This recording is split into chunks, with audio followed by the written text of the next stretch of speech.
So we're excited about the interaction that's going to happen over the next day and a half. It's an invitation to all participants to go and just share your observations, your learnings, what you would like to highlight. We'll be capturing that on video and using that as a way of archiving the proceedings and the learnings. And so they can be available off of the Alzheimer Society website and up on YouTube. So when people are going to look for what's happening in dementia care, they can find the learnings from this forum.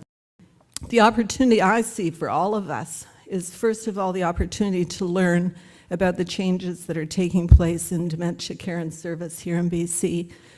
To do more than learn, though, to reflect on how you as an individual can take what you hear and incorporate it into practice in whatever way you touch the dementia journey. All of you in the room have some connection.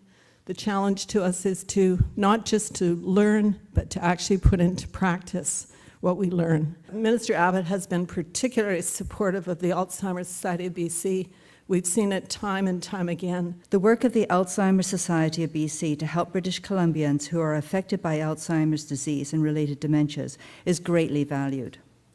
Improving the lives of people diagnosed with Alzheimer's or related dementias and their families remains a priority for our government. Each time healthcare leaders, project participants, families and individuals affected by dementia get together to share knowledge and experiences, we move one step closer to a better healthcare system and finding a cure. I wish Learning Forum participants and the Alzheimer Society of BC all the best. George Abbott, Minister of Health. Zebras have been useless, quote unquote, to man. They're not like horses. They can't be a beast of burden, as it were. They are very useful for lions who enjoy snacks. And we love these zebras because we all learn that zebra starts with Z, and we all know what that is for years and years, even though we can live in a place like this. There's some other issues as well, though, when we think a zebra might be useless.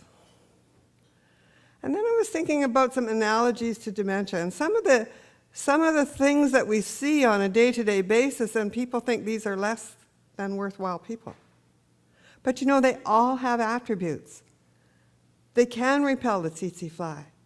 They do look beautiful in certain circumstances, in many circumstances. Did you know the stripe pattern on every zebra is different? And every dementia person is different. Every caregiver is different. Every time you put down caregivers and dementias together, they're all different. You know, and we can't have a one-size-fits-all system. We can have some general things that are we know are to be helpful in this area, but when it comes to the individual, maybe that individual doesn't like to go to the adult day center.